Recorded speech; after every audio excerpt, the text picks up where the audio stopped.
Hey everyone, we will get started. That's noon Pacific here. All right. Hello and welcome to the October Community of Practice. My name is Jackie Bullis and I'm a faculty support and classroom consultant in the Faculty's Affairs Department. I am fortunate enough to be the host for this session. Thank you all so much for being here. I know that there are some other commitments this week and we really appreciate your time. With that, as we get started, we would like to know a little bit more about the individuals in the room today. So I will be launching a quick poll. And if everyone in the room can go ahead and choose a position here at UAGC that you are most associated with.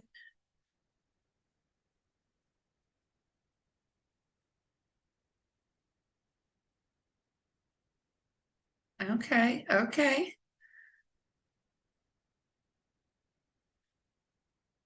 Well, we love to see this. This is pretty much even and out amongst all the faculty. We like that. All right. We will let that go. Okay, this is great. Thanks everyone so much for answering that question. As people roll in, I'm wondering if they can see this poll. And I believe they can because it's going up. So I'll give it just another couple seconds so that everyone in the room has the opportunity to answer this.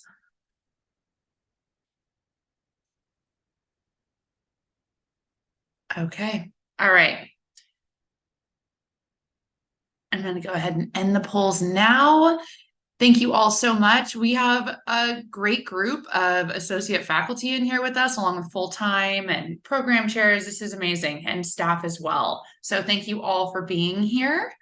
Diana, if you can, let me share the poll. I'm sorry, it just disappeared off my screen. Here we go. Can everyone see that? Sorry, my screen is full of other Yes, things. you can see it, Jackie. Thank you. Thank you. All right, everyone.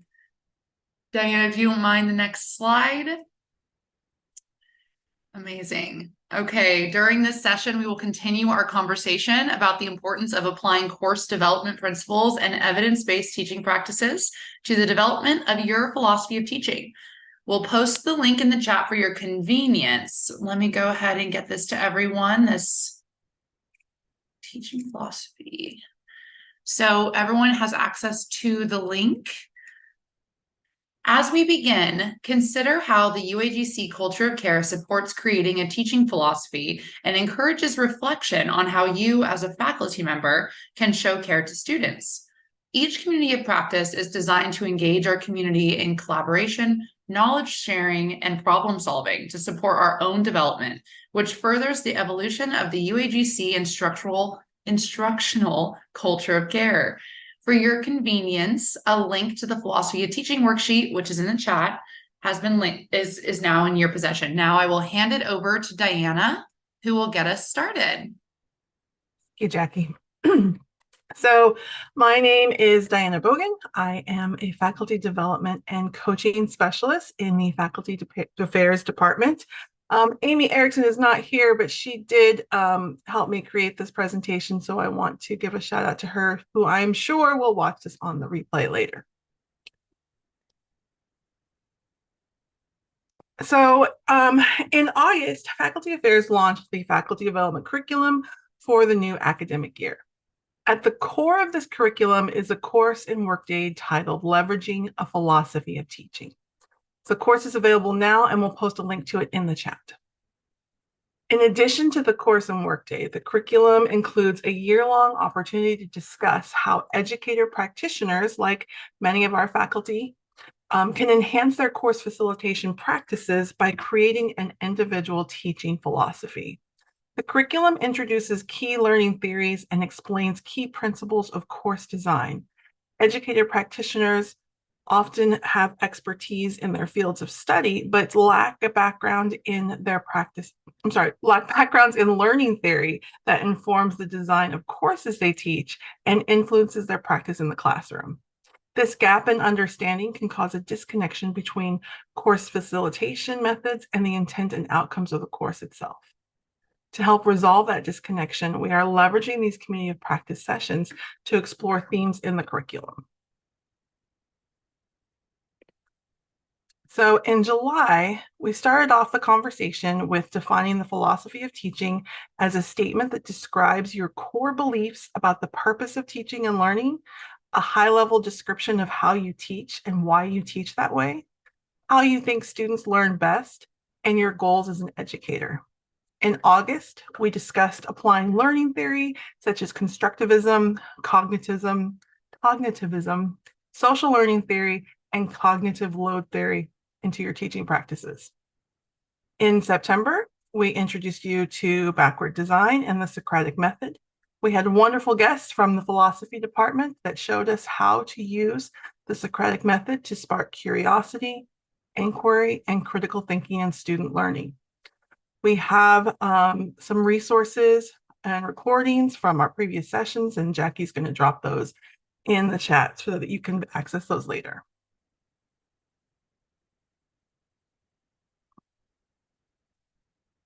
So I just want to briefly revisit backward design and the Socratic method. Backward design is a course development strategy that starts by asking big questions about content and what students will need to understand by the end of the course. Course learning outcomes are created first, and then developers begin identifying the knowledge necessary for students to attain those learning outcomes, deciding how these outcomes will be assessed, and then creating learning activities. Backward design allows faculty to be intentional about establishing learning outcomes for student success and then organizing relevant content that focuses on students achieving those outcomes, revisiting important material from previous courses, and preparing students for future courses. We also share that the Socratic method uses questions to examine the values, principles, and beliefs of students. It's a way to have shared dialogue, engage in productive discomfort, and is best used to demonstrate complexity, difficulty, and uncertainty. As we walk you through backwards design and the Socratic method, we discovered that both require knowing the end goal or where the student's learning needs to go. Used together, backward design provides the destination, while the Socratic method guides students towards that destination. So we're beginning with the end in mind again. So today we are picking up right where we left off with Socrates, helping us guide students on a journey of discovery and critical thinking, heading toward their learning destination. Only this time, we're going to dig into course mapping and learning outcomes. As always, we're going to give you a brief explanation of what I mean by learning outcomes and course mapping, and then we're going to look at how these elements influence your teaching practices, because that is our goal with these discussions on our teaching philosophies. How do all of these different elements of course development and learning help us construct our core beliefs about the purpose of teaching and learning and what our personal goals are as educators?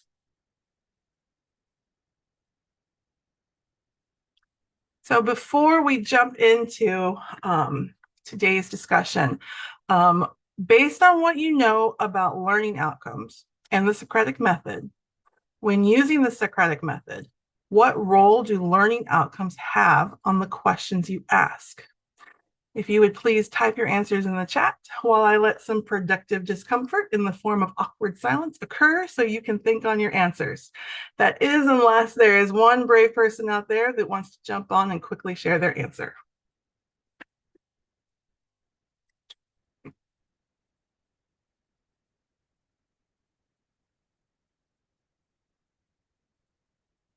Give you a couple minutes here.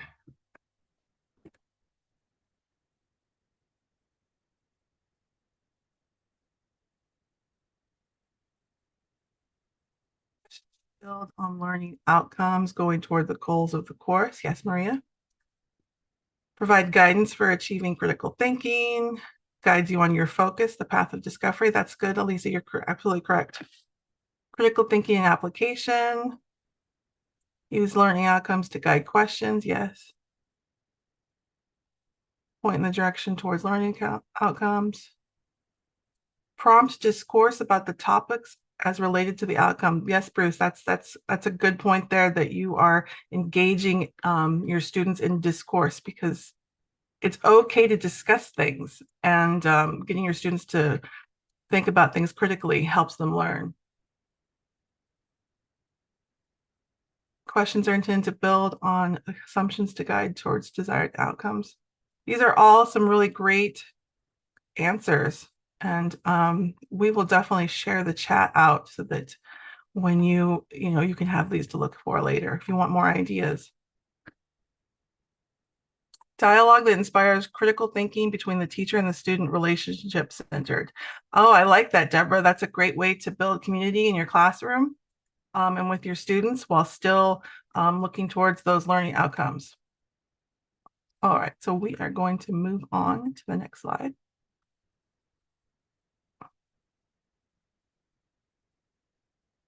So learning outcomes, what are they? Learning outcomes measure the knowledge and skills students will demonstrate at the end of learning.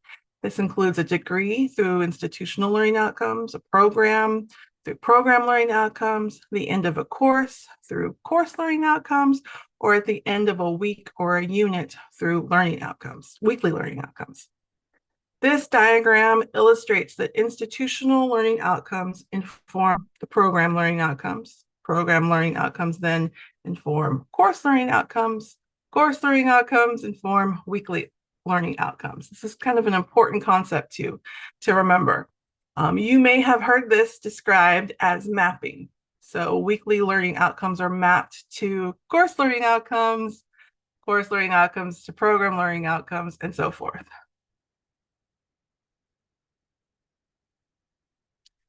So just briefly, I want to look at how learning outcomes are structured.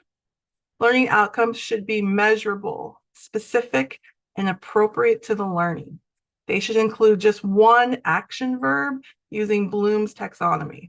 They need an object, which is the content or what the student is learning, and they need to include timing. Jackie's posting a link to a Bloom's taxonomy job aid in the chat. So you can have that to look in deeper to what we're talking about when we say Bloom's taxonomy. So what does this mean? Let's look at this example. The timing in this outcome is at the end of the course, right? Upon successful completion of the course is the time frame for when this is going to be measured. The action verb is design. Students will be able to design. The object is high quality learning environments, and the context is the needs of diverse learners. Context doesn't have to be included, but you will often see context when the assignment is very specific in what student needs to do.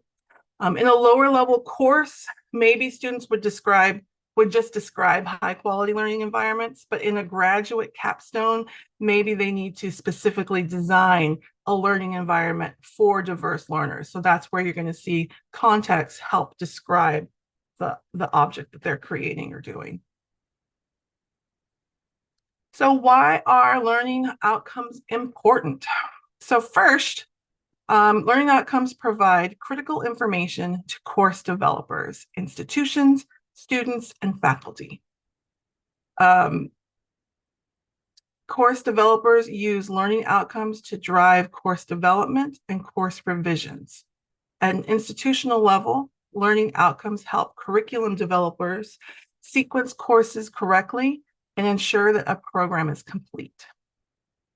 For students, consider that most students enroll in college seeking better employment options.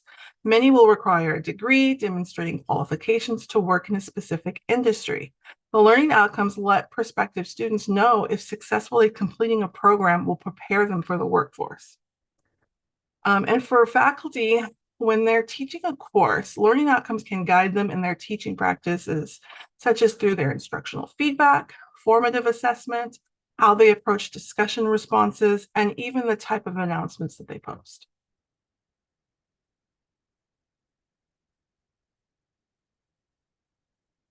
So where are learning outcomes located in UAGC courses? So you can find learning outcomes in 3 different places. The course syllabus, the weekly overview for each week, and on an assignment's individual page.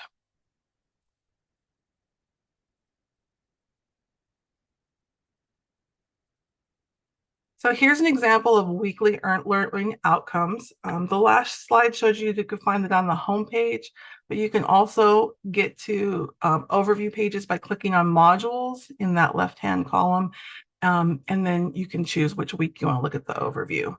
So this example is from a lower division course. You can see that there wasn't context. It has the verb, it has what they're doing, and it has the timing in the form of this week. So that is an example of those weekly learning outcomes. And my slide deck is delaying, just one second. All right. So course learning outcomes are found in the syllabus. You'll have to scroll down a bit on the page, but they're pretty easy to find.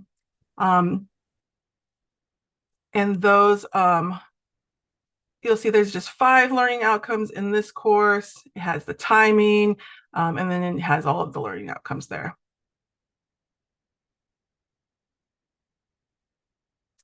And if you keep scrolling on that, you'll find the course map. So I know I was a tiny bit disappointed when I found out that the course map didn't look like a map. It looked like a spreadsheet. Instead, a course map lists each course learning outcome and all the assessments that measure that outcome. And I see that someone has their hand. Deborah, go ahead. In some of my classes, and it could be in all of them, but within the weekly assignment, it'll have learning outcome and then the number. And so I've had students ask me about that. What does that mean? And so I direct them back to the syllabus and you explain what it is. But those acronyms and the number, they don't know what that, they don't know how to relate to that or if that's an actual requirement of them. So you're saying that students see on the assignment, It'll have like, I actually have an example. Yeah. So like this assignment says exactly. WLOs 1, 2, 3, 4 and CLOs 1, 2, 3, 5. So they don't know what those mean, right? They don't know what it means. They don't know if it's a requirement. They don't know where to look for it. And so I know that's good information for us. But maybe a little explanation on that in a common area where students frequently visit would be helpful. So it's a good point. Perhaps that's a conversation we could some feedback we could provide. Those, for someone who's not familiar, those do map back up. So that refers to the course, the CLOs refers to the course learning outcomes, and I'll go back to that one. So each one is numbered, and so it'll say CLO number 1, and that means that that assessment or that activity is supporting learning outcome CLO 1, and it'll say WLO 1, 2, or whatever it is, and those will be placed there as well. Yes, Bill. I'd be remiss if I did not say that I like what you're doing and where you're going with all this. And I just wanted to reinforce what you just said about mapping. Even when you go on a course, you look at an assignment in a Canvas course, we'll always put, the CLO or the PLO, the WLO and the CLO, course learning outcome, where, for example, if it's discussion forum 2, and in that particular learning week, it pertains to CLO number 1 and 2 in the course, and WLO number 3 and 4 in that particular week. So great conversation on mapping, so important. Yes, Bill, absolutely.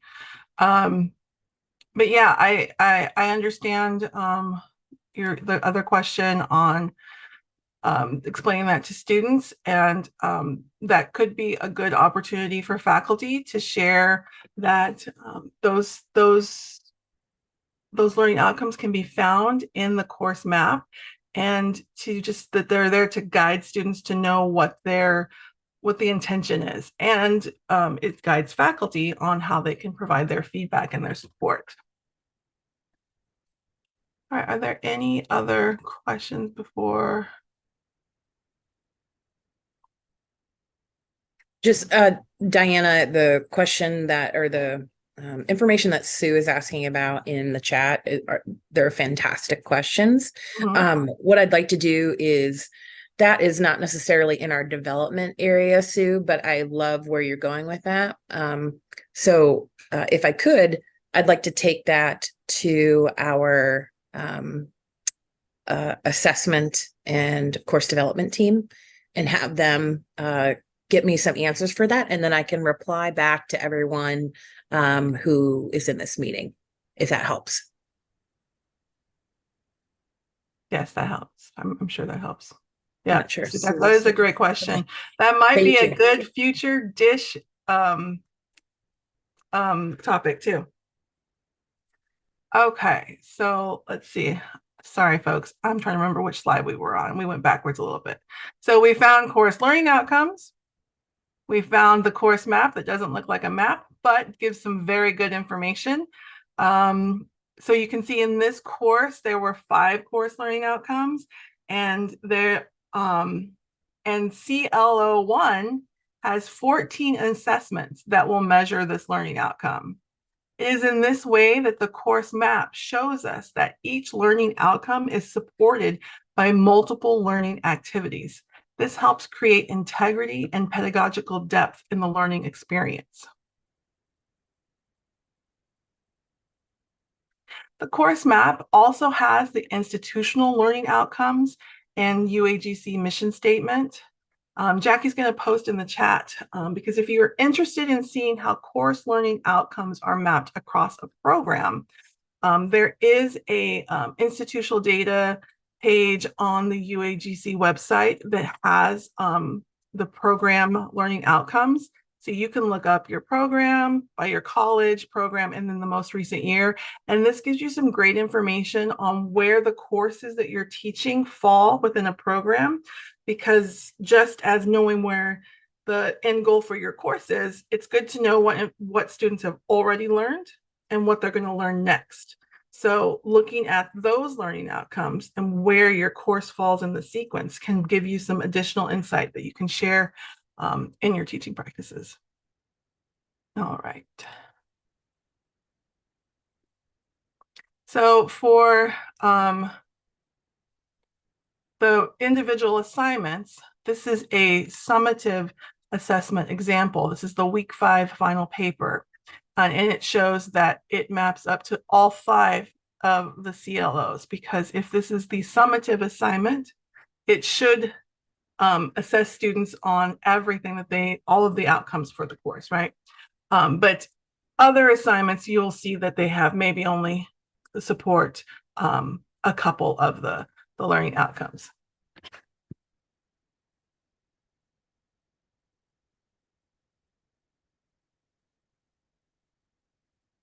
All right, so connecting the dots to your teaching practices. Excuse me. I want to come back to learning outcomes and talk about what I really want you to take away from this as it relates to your teaching practices and developing your teaching philosophy. Learning outcomes should guide how you facilitate learning just as much as your philosophy of teaching does. So we know that learning outcomes exist at different levels, starting at the institutional level and mapping down all the way to weekly learning outcomes. They measure specific student actions. Learning outcomes provide the learning destination. This lets us know what the student needs to know by the end of the learning. Learning outcomes can help guide faculty in teaching practices, such as feedback and formative assessment. And so what do I mean by that? Let's look at our first bullet point, learning, how the learning outcomes map to each other. Learning outcomes map from really big general institutional goals down to smaller specific weekly unit goals. So what I want you to think about is, how does knowing that your week 3 written assignment in some way maps all the way back up to institutional goals? How does knowing that impact how you provide feedback on that assignment? What insight can you provide that guides the student toward thinking about that assignment in terms of the course, the program, the institution, or their future career. Last month we talked about the Socratic method, which uses intentional questions to get the student to really process and think critically about their learning, about their assumptions, about how this could apply to them in a real life situation. Do your questions change when you consider more than just the week 1 discussion? Knowing what your students need to achieve can help you focus your interactions on the material, resources, and thinking most relevant to their progress. Learning outcomes should also influence the type of feedback you give in the course, the resources you share with students, and your decisions about which material you highlight in class discussions and announcements. If you notice through formative assessments of learning activities that a student is not meeting the weekly outcomes or not demonstrating mastery, be proactive and reach out to them. Offer them information, resources, or practice that taps into their existing schemas, thereby helping them scaffold to the new understanding or skill at hand.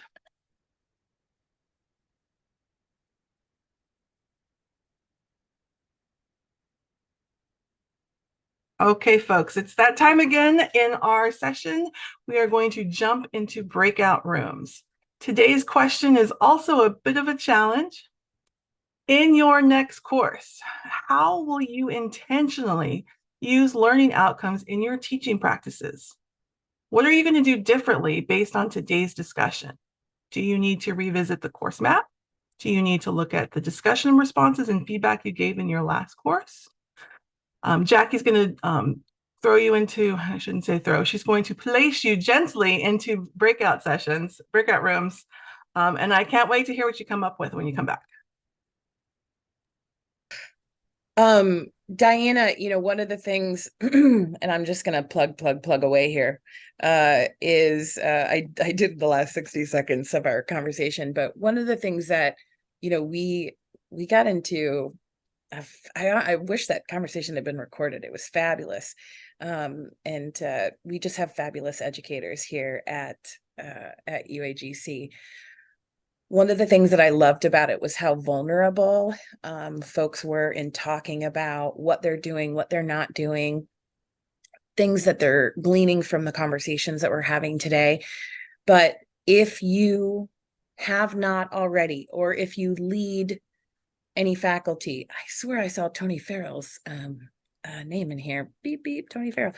No, most of Tony's faculty probably know this already, but there is a course in Workday called Leveraging a Teaching Philosophy. And if you have an opportunity to go through it, what we were talking about was directly related to this, is that there are some people who are far ahead in this understanding of teaching and learning within the classroom. And there are those of us in higher education, myself included, who did not come to higher education having an education background or having the experience of someone being mentored on teaching and learning until I got here. We're all at different places, but the more vulnerable we are about where we want to learn, who would be available to be would be available to mentor, or who would be willing to be mentored. I think those are all great opportunities through the community of practice and through these courses for us to continue to learn from each other, but also to be okay with where we are in our journey as educators as well, that we're all still learning and we're all still growing, and that it's okay if we didn't come from those backgrounds, because it's really our passion for student success and our drive to learn and do better in the classroom for our students that's really going to affect that. Okay, I'm going to stop. Thanks for that, Kate. Bill, you had your hand up first, and then we'll go to Allison. Well, I just want to make a point. Kate, that was absolutely outstanding. The more I think about, partnering and teaming up and questioning the outcomes that emerge, you talked about mentoring. I have to tell you, and here's a fact, Nancy DeVore's in the audience here. we connected the very first time last year in one of these types of things that was under the Culture of Care umbrella. And just through her and I talking about teaching and practices and what we do and presenting, it matured into a relationship of partnerships of presenting in TLC, presenting in Oscar Garcia's radio show or whatever. I mean, it just snowballed. And so the point I want to make, just to reinforce what you said, there is value in having a BFF, I guess, if you want to call it that. We used to call that in Iowa. But reach out, take initiative, act, don't wait, don't hesitate, make that phone call.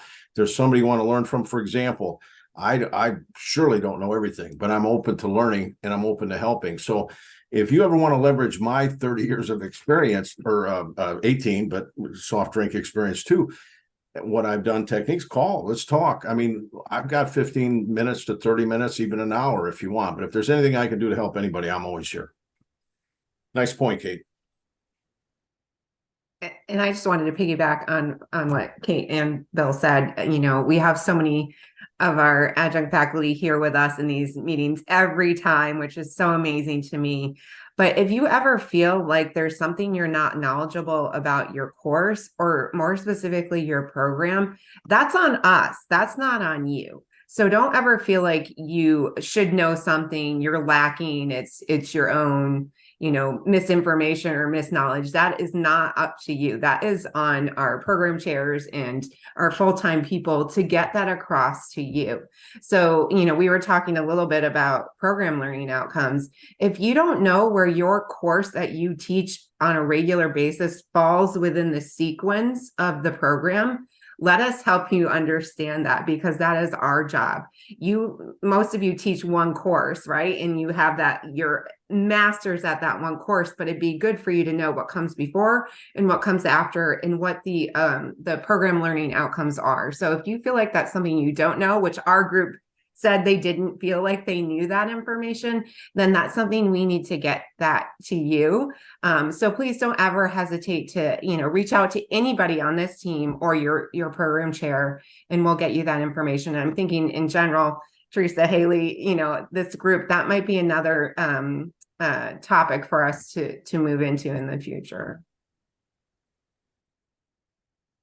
Teresa, your hand was up next. No, I just was going to reinforce what Ali was saying. There were some folks in our breakout who expressed a desire to know more about this just in the first place, have more discussions about it. So, you know, if you don't know who to contact with those questions, you can always start with the faculty affairs email, facultyhelp@uagc.edu, and we can point you in the right direction. And definitely open to ideas for how we can incorporate this topic in your specific fields into more of our community building and development activities. Absolutely. You know, these sessions are for you, and we want to make sure that we're covering topics and themes that are important to you, because we want to support you in your efforts to support students. Somebody else had their hand up. Mallory, was that you? Were you going to ask okay. I was just applauding. Okay. I was applauding what Ellie was saying. It looked like your hand was raised. I guess that wasn't applause. Sorry. Does anybody else want to share what you talked about in the breakout sessions or your takeaway from today's session? You can also post those in the chat. I do read those. We all read those. So thank you, Bill, for sharing your thoughts. You know, I think, Diana, one of the things Allie was alluding to, or she said specifically is, and it's reinforced in that course is, you know, if you don't know if you teach a course all of the time and you don't know where it falls in the program, or if you don't necessarily understand the structure of the course, or if you, meaning like, you know that the summative is the final assignment, but maybe you're unsure of where the formative assessments live within a course, you should always be able to reach out to your program chair for them to help define for you how that course is set up. Because can assure you, your program chairs are passionate about the courses and the students and you teaching them. So I am sure they would be more than happy to walk you through really their vision for the course. Now, it might be an older course and they themselves did not design it, but it's still their course, and they definitely are going to know the ins and outs of it, or maybe even give you a couple of tips and suggestions. So your college leadership, your program chairs, absolutely are a great resource for you. Absolutely. And if you are not sure who that is, we can help you find them. Just really quickly, wanted to, okay. Application action item, you know that I always leave you with some homework. You know, Kate made a good point that we don't record those. We can't record those breakout sessions. And I know that great conversations happen in there and I don't get to see them or hear them. So I rely on people going into Teams and sharing their takeaways and their questions and their what they got out of these sessions, because we definitely want to make sure that we are listening to your input on what you like, what you don't like, what you're getting out of this. So with that said, we are committed. We are not committing you to anything. We are committed to helping you develop your teaching philosophy. But I want to take a little step back and revisit why we are asking you to develop your teaching philosophy. Research tells us that when you have a well-articulated teaching philosophy, you are more effective in applying your beliefs about how students learn and executing your methodology for classroom instruction. Think of this statement as your blueprint for success in the classroom. Today, we showed you that courses are designed intentionally using multiple learning activities to support learning outcomes, to create integrity and pedagogical depth in the learning experience. In your next course, this is my challenge to you. How will you intentionally use learning outcomes in your teaching practices? What are you going to do differently based on today's discussion? How do learning outcomes influence your instructive feedback, discussion responses, and your announcements? We would love to see how you are going to use what you've learned today in your teaching practices. Share your answers in the Community of Practice Teams channel. Jackie will post a link for that shortly. When you share your experiences, we learn from each other, and that can create a tremendous amount of value for all of us. And I am going to turn it over to Jackie to close us out. Thank you so much. Thank you for attending this session today. We hope this session contributed to the development of your teaching philosophy. Have a couple PSAs. Diane, you mind going to the next slide? Just a reminder that registration is open for TLC 2023. Please get registered as soon as you can. The link will be in the chat. The theme this year is working towards yes, open access as innovation in higher education culture. This year, we have about 60 plus presentations and panels and over 90 presenters and panelists. Once again, the link will be in the chat and register now. Next update I have is going to be World Teachers Day. We are proud of the faculty who serve our students with care every day, and we have an opportunity to celebrate them this Thursday, October 5th on World Teachers Day, which has been celebrated by UNESCO since 1994.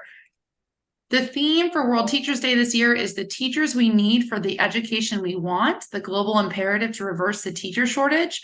This theme recognizes and celebrates the impact teachers make in the classroom and is significant to our university's mission of transforming higher education, supported by the institutional culture of care, which encourages and supports faculty to deliver an exceptional educational experience to our students. It also encourages us to reflect on how culture of care can support faculty in their work. Watch your email for more on World Teacher Day celebrations. And if you are staff or full-time employees in the room, please check the email you received last week to help contribute. We encourage you to continue the conversation in the Community of Practice teams and come together as one faculty and staff to learn, discuss, and collaborate on topics related to pedagogy, instruction, and university initiatives. The content from this presentation and discussion will be posted in the Community of Practice Teams channel by the end of the week. Please note, faculty, that these community of practice sessions may fulfill your professional development credit. Check with your program chair to confirm. We will be having a second session of this specific community of practice on Thursday at 3 p.m. Pacific. So feel free to join us for a second round if you'd like to talk further. And I do want to mention there will be no community of practice in November because of TLC. Get registered, get registered, get registered. But mark your calendars for December 2023 sessions. They will be on December 5th and 7th. And we are going to focus on evidence and feedback. And last but not least, if you are interested in leading a future community of practice session, please send a message to facultyaffairs@uagc.edu. Thank you all so much. That was so much information at once. I'm so sorry. Lisa, I see your hand is up. Did you have a question? No, I didn't. I hit it by mistake. Oh, you're so fine. All right, everyone. Thank you so much for your time today. We really appreciate it. We will see you soon, and maybe on Thursday if you want to continue this conversation. Thank you so much. We look forward to spending more time with you. Bye, everyone. Thank you for coming. Thank you.